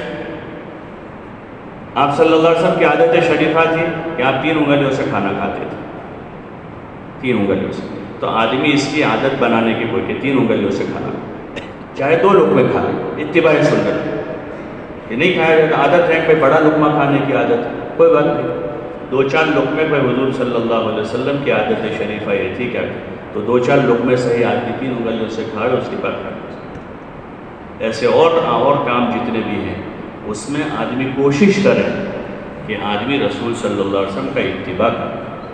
اور تیسری چیز جو اطاعت ہے وہ اپنے ذمہ داروں کی، اپنے بڑوں کی، کہ جو ہمیں سیدھے راستے کی طرف رہبری کر رہے ہیں، چاہے وہ باتیں فرض نہیں ہیں، جیسے انتظامی باتیں ہوتی ہیں نا، انتظامی باتیں تو اس کا پورا کرنا فرض نہیں ہوتا، لیکن تربیت کے لیے وہ ضروری ہوتا ہے کہ آدمی کی تربیت ہو، اس میں انتظامی چیزیں ہوتی ہیں، ایک تو احکام ہے، اللہ تعالیٰ کے حکم ہے، رسول صلی اللہ علیہ وسلم کے طریقے ہیں، اور ایک انتظامی چیزیں ہوتی ہیں، اس میں آدمی یہ بھی کر لے وہ بھی کر لے، لیکن اس میں آدمی کسی کا تابع رہے تو اس کی تربیت ہوگی، ورنہ آدمی نفس کا بندہ ہو جائے گا۔ کس کا بندہ ہو جائے گا؟ نفس کا بندہ ہو جائے گا، اور پھر وہ اتنا زیادہ آگے ہو جاتا ہے کہ اللہ تعالیٰ فرما رہے ہیں کہ وہ نفس کو معبود بنا دیتا ہے کہ نہیں مارا من نہیں آتا نا گمے تک کہ ایسا کہ مجھے سمجھ میں نہیں آتا، بس آدمی اس پر اڑتا ہے، سمجھدار آدمی ہوتا ہے، 10 آدمی اس کو کہہ رہے ہیں بھائی برابر نہیں ہے، یعنی 10 آدمیوں کی سمجھ اس کی سمجھ کے مقابلے میں بیکار ہے، ماں سمجھا رہی ہے، باپ سمجھا رہا ہے، بھائی سمجھا رہا ہے، بیوی سمجھا رہا ہے، بچے سمجھا رہے ہیں، لیکن یہ دیندار ہیں تو دینداری کا ذوق ہوتا ہے آدمی کو، نہیں ہماری سمجھ میں نہ تھا بھائی یہ سب کی سمجھ کہہ رہی، مان جائے اس کو، نہیں میری سمجھ میں نہیں۔ جماعت میں آدمی ہوتا ہے 15 آدمی سمجھاتے ہیں، بہت پرانا آدمی ہے، بیرون وقت لگا ہوا ہے، لیکن کسی بات میں اڑا ہے، 10 آدمی اس کو سمجھا رہے ہیں، کہہ کہ میری سمجھ میں نہیں آتی، تو وہ نہیں مانے گا۔ اس سے نکلنے کا، اس سے جو آدمی نکل گیا وہ سمجھو کہ اپنے نفس کے پھندے سے نکل گیا، کہ آدمی اب اس پر آ گیا کہ بھئی چلو 2-4 آدمی کہہ رہے ہیں، اور کوئی شرعی گناہ تو ہے نہیں، حرام کام نہیں ہے، ایسا کوئی کام نہیں، یہ 2-4 آدمی کی ان کا دل رکھ لو، چلو ہاں کوئی ایسا کام ہے جس میں اللہ کی معصیت ہوتی ہے تو کسی کا دل نہیں رکھے، اللہ کی نافرمانی ہوتی ہے تو پھر وہاں دل رکھنے کی بات نہیں آتی، لیکن ایسے کاموں میں لوگ دل رکھتے ہیں، بہت شادیوں میں منگنیوں میں دیکھتے ہیں کہ حرام کام کرنے ہیں، مردوں عورتوں کو جمع کرنا ہے، ناچنا کودنا ہے، تو پھر آدمی ایسا دیندار آدمی، داڑھی ٹوپی والا نمازی آدمی ہے، اس کو لوگ جاتے ہیں حاجی صاحب تمہارے، اصل میں نے بہت سے نہیں مانتے، اب کیا کریں شادی میں دل توڑنا نہیں، اس لیے میں نے کہا کل حالانکہ یہاں اڑنا چاہیے، یہاں کیا کرنا چاہیے کہ نہیں بھائی اللہ کے حکم کے مقابلے میں کسی کی پرواہ نہیں کر سکتا. لا طاعۃ لمخلوق فی معصیۃ الخالق، کہ کسی مخلوق کی اطاعت یہاں جائز ہے. تو یہاں آدمی کو جمنا چاہیے، استقامت سے رہنا چاہیے، اور حکمت کے ساتھ ایسی تدبیر کرنی چاہیے کہ وہ کام نہ ہو. حکمت سے ایسی تدبیر، اگر آدمی کے بولنے سے وہ کام ہو تو بولنا چاہیے. خاموش رہنے سے ہوتا ہو کہ بعض مرتبہ گھر میں باپ ہیں، بیوی بچوں نے کوئی منصوبہ کیا، ان سے بات کی، ان کی خاموشی بعض مرتبہ وہ کام نہیں کرنے دیتی کہ بھئی وہ خاموش ہے، کچھ بولتے نہیں ہے. تو یعنی وہ خاموشی، حضور صلی اللہ علیہ وسلم کی عادت شریفہ یہ تھی کہ آپ کسی سے ناراض ہوتے تو خاموش ہو جاتے، انجان ہو جاتے تھے، چلاتے چیختے نہیں تھے. آپ انجان، وہ سلام کر رہے ہیں، چہرہ پھیر لیا، ادھر آئے ادھر پھیر لیا، ادھر آئے ادھر پھیر لیا، تو آپ خاموش ہو جاتے. وہ ایک صحابی رضی اللہ عنہ کہ آپ نے سلام کا جواب نہیں دیا، تو اس پر وہ ایک دم سے چوکنا کہ کیا مسئلہ ہو گیا. ایک مرتبہ ازواج مطہرات سے ناراضگی ہو گئی تو آپ خاموش ہو گئے اور ایک کمرے میں چلے گئے. بہت سے لوگوں نے بھائی کیا ہوا ہے، لیکن کسی کی ہمت نہیں ہوتی تھی آپ سے جا کر پوچھیں. آپ خاموش ہو گئے تھے، بالکل کچھ بولتے ہی نہیں تھے. تو یہ ہے کہ آپ کا یہ طریقہ رہا کہ آدمی خاموش ہو جائے اس میں، کیونکہ یہ چیز ہو رہی ہے اللہ کی مرضی کے خلاف، اللہ کے حکم کے خلاف. لیکن جہاں انتظامی چیزیں ہیں اور ہمارا نفس نہیں مانتا ہے تو اس کو منوانا چاہیے. بھائی چلو ان کا دل رکھو، ہمارے ساتھ یہ سب کہہ رہے ہیں، چلو بھائی. تو یہ اطاعت ہے. ہاں، لیکن یہ اطاعت اور وہ چیزیں اس وقت آئے گی جب ہمارے پاس علم ہوگا. اطاعت کیا ہے، جہالت کیا ہے، گمراہی کیا ہے، ہدایت کیا ہے، اس کا علم ہوگا تو آئے گا ہی. اس کے لیے اللہ تعالیٰ نے آسمان سے علم اتارا ہے اپنے نبی علیہ السلام پر، اور حضور علیہ السلام کی حدیثیں ہیں، صحابہ کے آثار ہیں، ان کی عملی زندگی ہے. اس کو جتنا پڑھیں گے سنیں گے تو اس راستے پر پڑھیں گے. اس لیے سے ابھی ہم لوگ سن رہے ہیں، لیکن جو سن رہے ہیں وہ ہم خود غور کریں کہ کیا سن رہے ہیں. دین کی باتیں ہم بول رہے ہیں، لیکن ہم خود سوچیں کہ ہم کیا بول رہے ہیں. کیا ہم وہ باتیں بول رہے ہیں جو کتابوں میں لکھی ہیں، یا وہ باتیں بول رہے ہیں جو ہم نے سنی ہے، وہاں سے سنی، ہم نے سنی، یہاں دیکھی وہاں دیکھی، ہر قسم کی باتیں خلط ملط ہو گئی، ادھر کی ادھر کی، یہاں کی وہاں کی. تو جب خوراک خلط ملط ہو جاتی ہے نا، کیونکہ بھائی وہ ملاوٹ ہو جاتی ہے گھی میں اور اس میں، تو نظر تو نہیں آتی ہے وہ دور سے، تو ایسا ہی لگتا ہے سارا گھی ہے. دودھ میں پانی ملا نظر نہیں آتا، سارا ہی دودھ دکھتا ہے. تو ایسے جب دین کی نسبت پر مجلس لگ کے بات ہوتی ہے تو لگتا ہے ساری دین کی بات ہے، لیکن اس میں خلط ملط ہے. اس لیے اس کو خالص کرنا. ہمارے ہاتھ میں فضائل کی کتابیں تھیں کہ چھ صفات کو فضائل کی روشنی میں بیان کریں. فضیلتیں بولے، ایمان کی، نماز کی، علم کی، ذکر کی، اخلاق کی، خدمت کی، حسن معاملات کی، حسن معاشرت کی، اور آخرت کی باتیں بولے زیادہ سے زیادہ.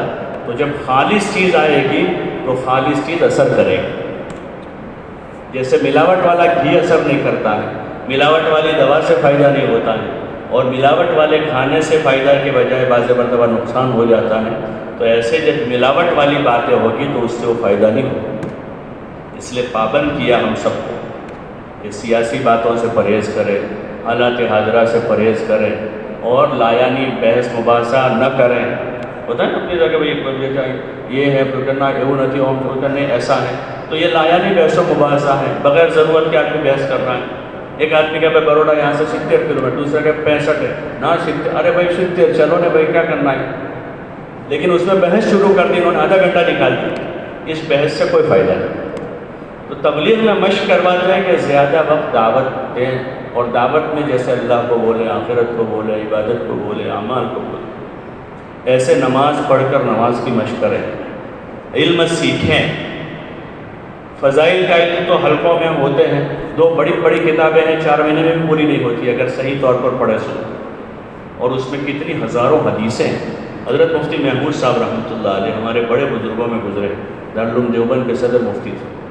ان کے کتاب پہ کسی جگہ میں نے پڑھا، وہ فرماتے تھے کہ برطانیہ میں ایک تبلیغی اجتماع میں شریک ہوا. ایک عامی آدمی نے 1.5 گھنٹہ بیان کیا. عامی آدمی یعنی غیر عالم. لیکن وہ کہہ رہے میں نے گنا کہ اس نے 1.5 گھنٹے میں 200 حدیثیں بیان کی. کتنی حدیثیں بیان کی؟ وہ کہاں سے لایا ہوگا؟ بولو نا بھائی.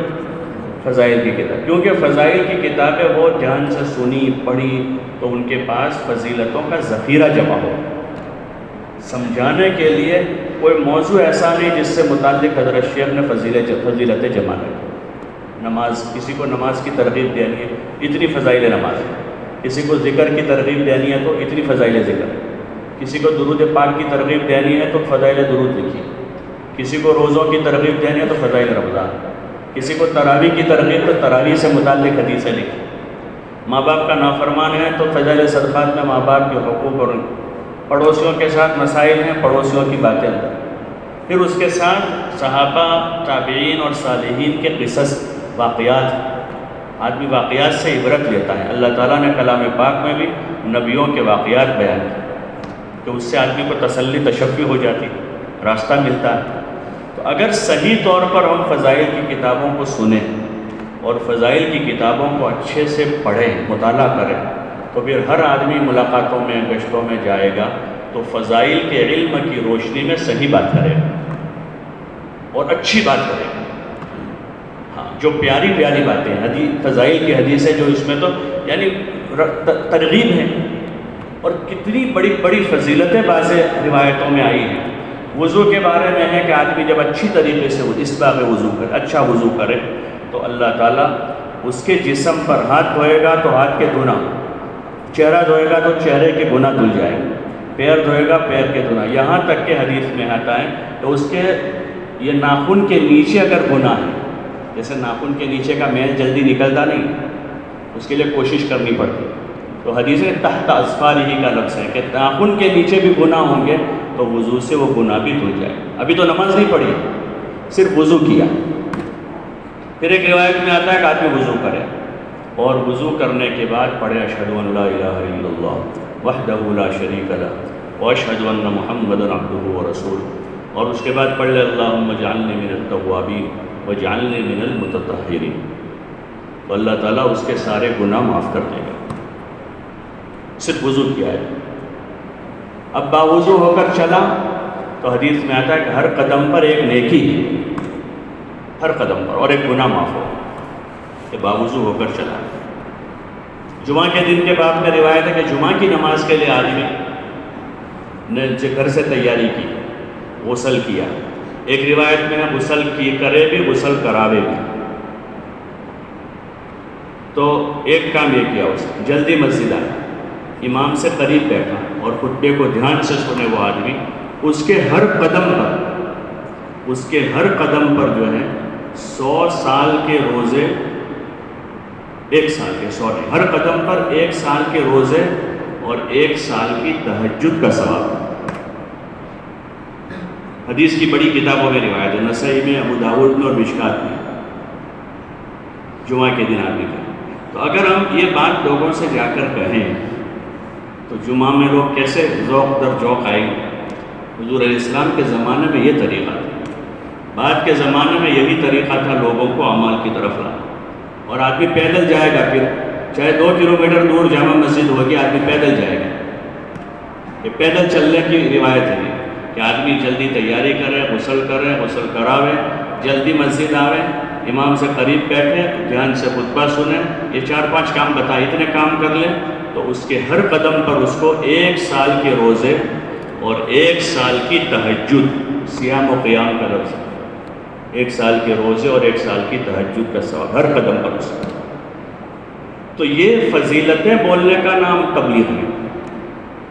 اور پھر اس کے بعد جو ہماری زندگی کے مسائل ہیں، چاہے وہ عبادت کے ہو، عقائد کے ہو، معاملات کے ہو، معاشرت کے ہو، اخلاق کے ہوں، اپنے مسلک کے معتبر علماء سے جڑیں. ہر زمانے میں کچھ غیر معتبر ذرائع رہے ہیں علمی دنیا میں. غیر معتبر کتابیں چھپ جاتی تھی پہلے، یا غیر معتبر علماء ہوتے تھے جو اپنی طرف سے بھاگتے رہتے تھے. یہ دور میں بہت سارے غیر معتبر ذرائع، یہ سوشل ذرائع جتنے، اس میں بہت ساری غیر معتبر چیزیں. اس لیے اس کام میں ہمارے بزرگوں نے جو لفظ استعمال کر کے دیا ہم کو کہ اپنے مسائل اپنے مسلک کے معتبر علماء سے سیکھیں. تاکہ آدمی خطا نہ کرے اور صحیح آدمی چلے. تو یہ تبلیغ ہے. اس لیے گزارش ہے آپ حضرات سے کہ اس کی کوشش کریں، اس کی نیتیں کریں، ورنہ ہم زندگی پر تبلیغ کرتے رہنے اور 6 نمبر بھی زندگی میں نہ. کہ علم کے معاملے میں دیکھیں کہ بھئی 5 صورتیں بھی صحیح نہ ہو، نماز کے فرائض کا پتہ نہ ہو، سنت موقدہ اور سنت غیر موقدہ نماز جو 4 رکعتیں ہیں اس کے پڑھنے کا طریقہ معلوم نہ ہوا کہ سنت موقدہ میں کس طرح پڑھی جاتی ہے اور سنت غیر موقدہ کی 4 رکعت کو پڑھنے کا کیا طریقہ ہے، فرض کی 4 رکعت اور سنت کی 4 رکعت اس کا کیا طریقہ ہے. یہ فقہی مسائل ہیں. تبلیغ سے یہ شوق پیدا ہو کہ آدمی ہر چیز کو اس طرح کے سے کر رہا ہو جیسے 2 2 4 کرتا ہے، کہ ذرا برابر شک نہیں، اسی طرح ہے. سیکھا ہے. ایک بزرگ ہے ابھی بھی حیات ہے، وہ کہہ رہے ہیں کہ ایک مرتبہ جگہ اجتماع تھا، تو اجتماع میں لوگوں نے مجھے نماز کے لیے کھڑا کر دیا، تو میں نے مغرب کی نماز پڑھائی. مغرب کے بعد ایک میواتی آیا میرے پاس اور کہنے لگا اجی تو نے نماز تو بڑی اچھی پڑھائی، لیکن تو نے جو ہے نا وہ قصار مفصل نہ پڑھا. کیا کہا کہ نماز تو بڑی اچھی پڑھائی لیکن قصار مفصل میں سے نہیں پڑھا. تو انہوں نے کہا قصار مفصل کیا ہوتا ہے، انہوں نے پوچھا. تو انہوں نے بتایا کہ تو عمر رضی اللہ تعالیٰ عنہ کی روایت ہے، وہ کہتے ہیں کہ حضور صلی اللہ علیہ وسلم فجر اور ظہر میں ادھر سے پڑھتے تھے طوال مفصل میں سے، سورہ حجرات سے جو چھوٹے ہوتے تھے، اور پھر حضور صلی اللہ علیہ وسلم عصر اور عشاء میں یہاں سے پڑھتے تھے اور مغرب میں جو ہے وہ قصار مفصل پڑھتے تھے. میواتی آدمی ہے، یہ تبلیغ کا علم ہے. اس نے کتاب نہیں پڑھی ہوگی کہیں کیونکہ پڑھنا ہی نہیں آتا ہو، لیکن صحبت میں رہ کر یا پوچھ کر حاصل کیا ہوگا یہ علم. یہ مقاصد ہے اس کا. ایسے اخلاص پیدا ہو آدمی میں کہ سارے جذبے ختم ہو. ابھی آدمی کیا کرتے ہیں، میں تو اللہ کے لیے کرتا ہوں، لیکن کیا اب یہ دو وہ بھی نہیں ہے، ان کی ذمہ داری نہیں بنتی کہ بھائی اگر اللہ کے لیے کر رہے ہیں تو آدمی کسی اور کی ذمہ داری نہیں دیکھے گا کتنی بنتی ہے کہ اللہ مجھے توفیق دے رہا ہے، اللہ مجھے توفیق دے رہا ہے، بس وہ اللہ راضی ہوتا ہے.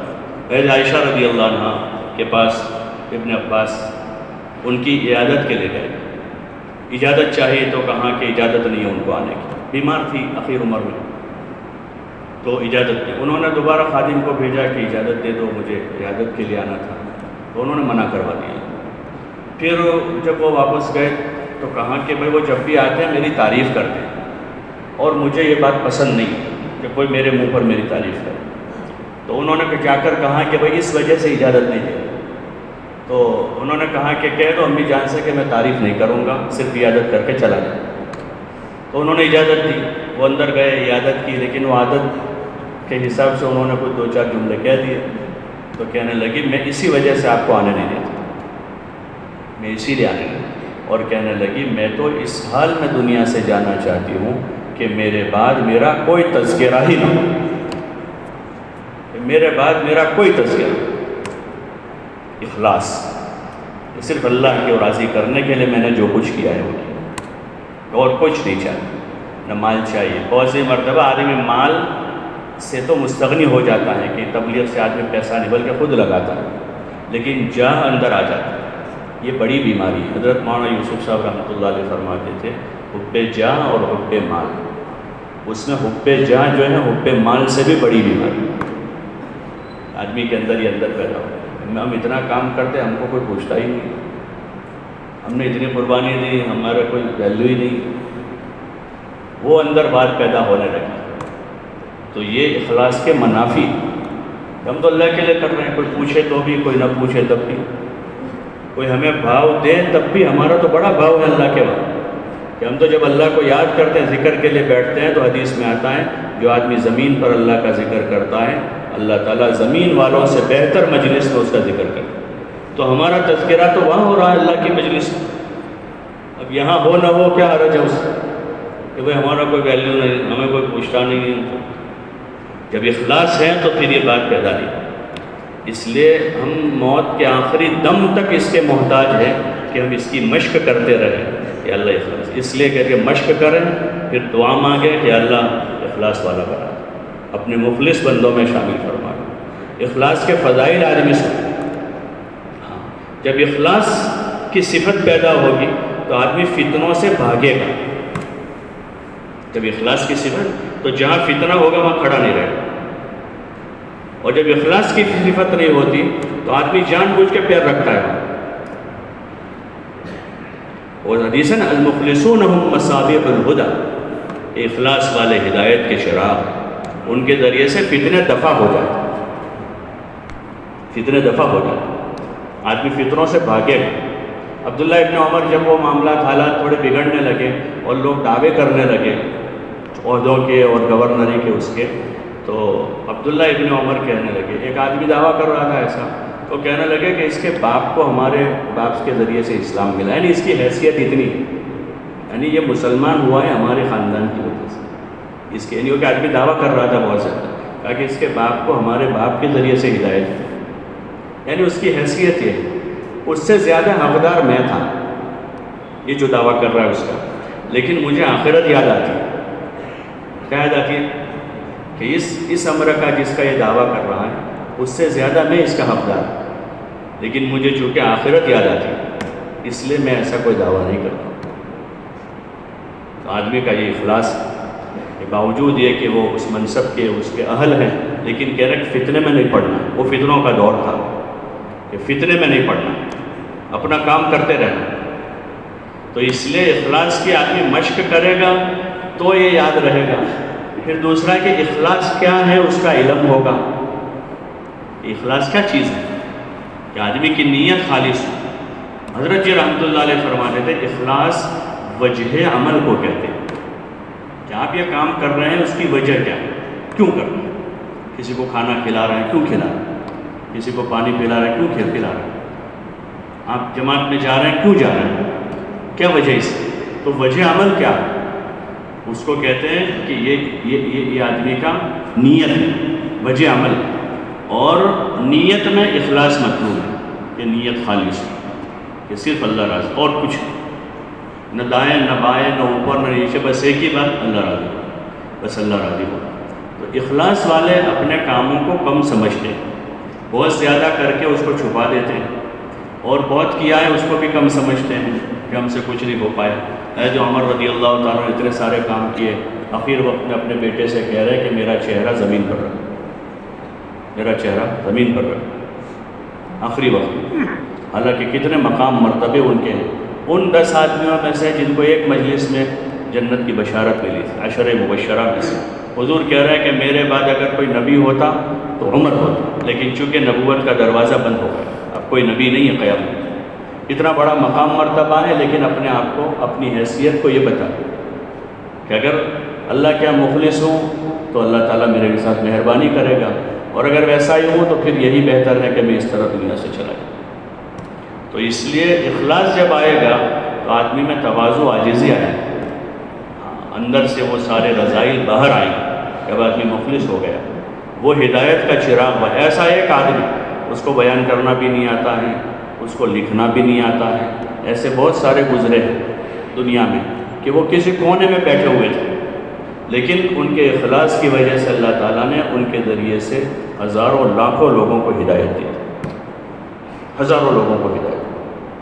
50-60 سال کی عمر تک ان کو کوئی پہچانتا نہیں تھا، لیکن پھر اللہ تعالیٰ نے ان کے اخلاص کی وجہ سے ان کو ذریعہ بنایا، تو اللہ تعالیٰ نے لاکھوں لوگوں کو ان کے ذریعے سے ہدایت دی.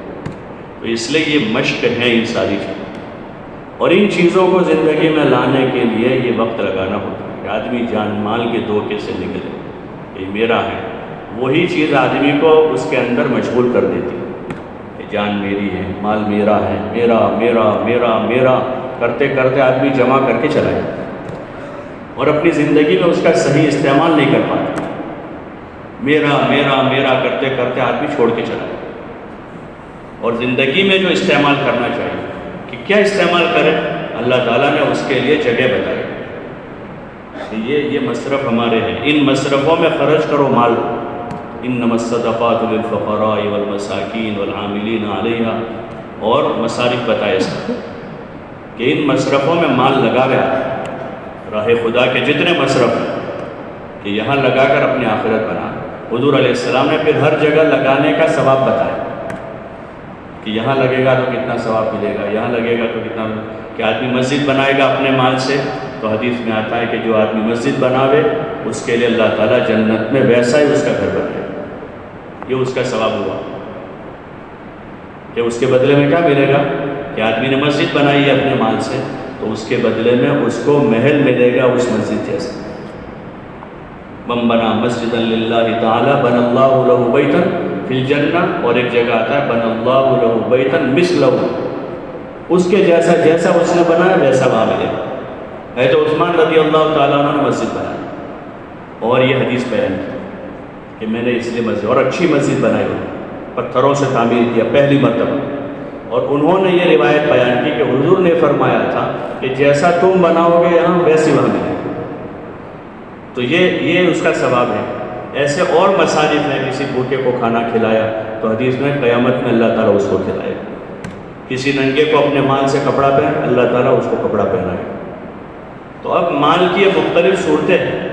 حدیث میں آتا ہے جو آدمی اپنے ہاتھ سے فقیر کو صدقہ دے، اپنے ہاتھ سے دے، تو اللہ تعالیٰ اس کی موت کو آسان کر دیتا.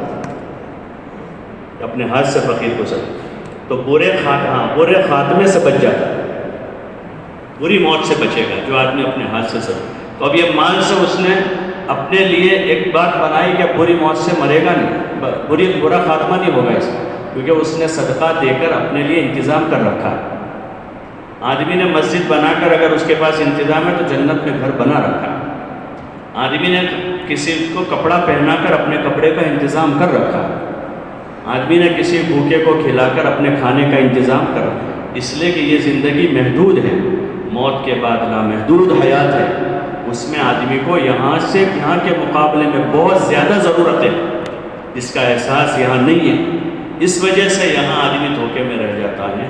مولانا یوسف صاحب رحمۃ اللہ علیہ فرماتے تھے کہ آدمی اپنی جان اور مال کے دھوکے سے نکلے، اس کے لیے 4 مہینے لگا اور جا کر اس کی مشق کرے، اطاعت کے ساتھ کرے، اپنی مرضی سے نہ چلے. صبح شام تعلیم میں، گشتوں میں، ملاقاتوں میں دن بھر اپنے آپ کو تھکاوے اور پھر رات کی تنہائیوں میں اللہ کے سامنے اٹھ کر اتنا روے کہ اللہ تعالیٰ کا تعلق نصیب ہو. اس کے لیے گزارش کی جاتی ہے کہ 4 مہینے لگا. تو اس کے لیے سب تیار ہیں؟ ارے بھائی تیار ہیں. کون اسی کی طرف متوجہ رہنا، دوسروں کو بھی اس کی ترغیب دینا ہو تاکہ غفلت بھی ہماری دور ہو جائے اور تعلق اللہ سے اچھا ہو جائے. کریں گے انشاءاللہ. اللہ ہم سب کو توفیق عطا فرمائے. اللہم لک الحمد کلہ ولک الشکر ولک الخلق کلہ بیدک الخیر کلہ والیک یرجع الامر کلہ. اللہم لا نحصی ثناء علیک انت کما اثنیت علی نفسک. اللہم صلی وسلم وبارک علی سیدنا مولانا محمد وعلی آل محمد صلاة تنجینا بها من جمیع الاہوال والآفات وتقضی لنا بها جميع الحاجات وتطهرنا بها من جميع السیئات وترفعنا بها عندك على الدرجات وتبلغنا بها أقصى الغايات من جميع الخيرات في الحياة وبعد الممات إنك على كل شيء قدير. ربنا ظلمنا أنفسنا وإن لم تغفر لنا وترحمنا لنكونن من الخاسرين. ربنا آتنا في الدنيا حسنة وفي الآخرة حسنة وقنا عذاب النار. ربنا لا تزغ قلوبنا بعد إذ هديتنا وهب لنا من لدنك رحمة إنك أنت الوهاب. ربنا اغفر لنا ولإخواننا الذين سبقونا بالإيمان ولا تجعل في قلوبنا غلا للذين آمنوا ربنا إنك رؤوف رحيم. ربنا إنك رؤوف رحيم. اللهم إن قلوبنا ونواصينا وجوارحنا بيدك لم تملكنا منها شيئا فإذا فعلت ذلك بنا فكن أنت ولينا واهدنا إلى سواء السبيل. اللهم اشرح صدورنا للإسلام. اللهم حبب إلينا الإيمان وزينه في قلوبنا وكره إلينا الكفر والفسوق والعصيان. اللهم اجعلنا من الراشدين. اللهم اجعلنا من الراشدين. اللهم اجعلنا من الراشدين. اللهم توفنا مسلمين والحقنا بالصالحين غیر خزایا ولا ندامہ ولا مفتونین. یا اللہ ہماری مغفرت فرما. ہم گنہگار خطا کار ہیں. اولا آج تک کی زندگی میں ہم سے بہت ساری کوتاہیاں ہوئی ہیں. یا اللہ تو ہم سب کو معاف فرما دے. یا اللہ ہم سب کو معاف فرما دے. پوری امت کی مغفرت فرما دے. ہم سب کے حال پر رحم فرما دے. دین کی سچی طلب ہمارے اندر پیدا فرما دے. یا اللہ ہم سب کو ہدایت نصیب فرما. ایمان کی حقیقت ہمیں نصیب فرما. اپنی ذات عالی کا تعلق نصیب فرما.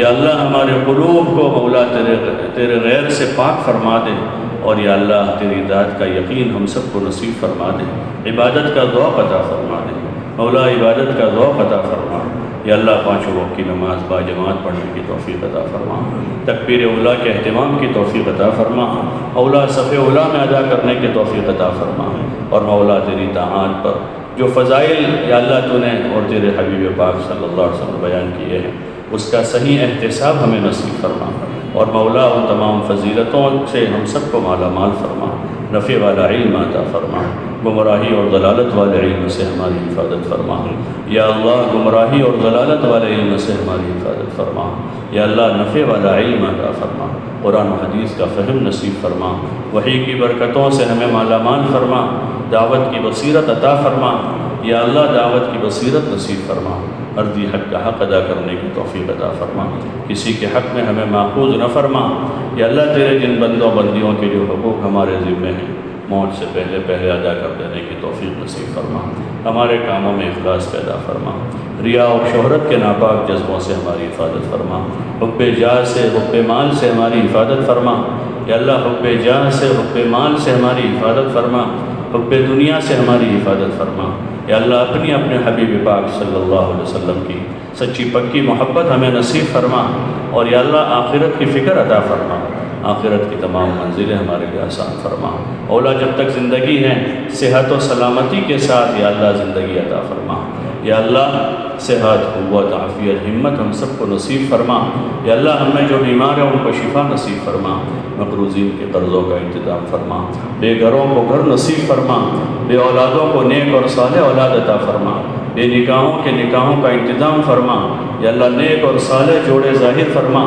یا اللہ، جو پریشان حال ہیں ان کی پریشانیوں کو دور فرما دے، پورے عالم اسلام میں امن و امان کی فضائیں قائم فرما دے، اولا تمام طرح کی بدامنی کو عافیت کے ساتھ ختم فرما دے، امت کے حال پر رحم فرما دے، اولا امت کے حال پر رحم فرما دے، اولا امت کے حال پر رحم فرما دے، ہدایت کی راہیں کھول دے، جو کوششیں محنتیں کاوشیں ہو رہی ہے اپنی بارگاہ میں قبول فرما لیں، اور یا اللہ، ہماری اور امت کی ہدایت کا اس کو ذریعہ بنا دے، ہماری کوتاہیوں سے درگزر فرما دے، ہماری بے اصولیوں بے ادبیوں کو معاف فرما دے، مولا ہم تو سیکھنے والے ہیں، مولا ہم سیکھنے والے ہیں، تربیت کرنے والی ذات تیری ہی ذات ہے، صحابہ کو تو نے سکھایا بھی اور ان کی بہترین تربیت فرمائی، مولا ہم سب کی پورے عالم میں جتنے بندیاں مولا تیرے دین کی خدمتوں میں لگے ہیں سب کی مولا عافیت کے ساتھ بہترین تربیت فرما، ہماری اولادوں کی تربیت فرما یا اللہ، تمام قسم کے فتنوں سے ہماری حفاظت فرما، مولا تمام قسم کے فتنوں سے ہماری حفاظت فرما یا اللہ، برے ماحول سے، بری صحبتوں سے، اس کے برے اثرات سے ہماری اولادوں کی حفاظت فرما، ہم سب کو مولا علوم نافعہ سے مالا مال فرما، اعمال صالحہ کی توفیق نصیب فرما، اپنے مخلص مقبول اور محبوب بندوں میں شامل فرما، آخرت کی منزل آسان فرما، قبر کے عذاب سے، جہنم کے عذاب سے، شدت حساب سے ہماری حفاظت فرما یا اللہ، حضور علیہ السلام کے مبارک ہاتھوں جامع کوثر نصیب فرما، مولا حضور کے مبارک ہاتھوں جامع کوثر نصیب فرما، آپ علیہ السلام اہل بیت اور صحابہ کی مبارک جماعت کے ساتھ ہمارا حشر فرما، ہمارے تمام امور میں انجام کو خیر فرما، اپنے ہی فضل و کرم سے مولا ہم سب کو جنت الفردوس میں جگہ نصیب فرما، صلی اللہ وسلم علی النبی الکریم وعلی آلہ وصحبہ اجمعین، جن کا وضو ہے صفوں میں جگہ بنا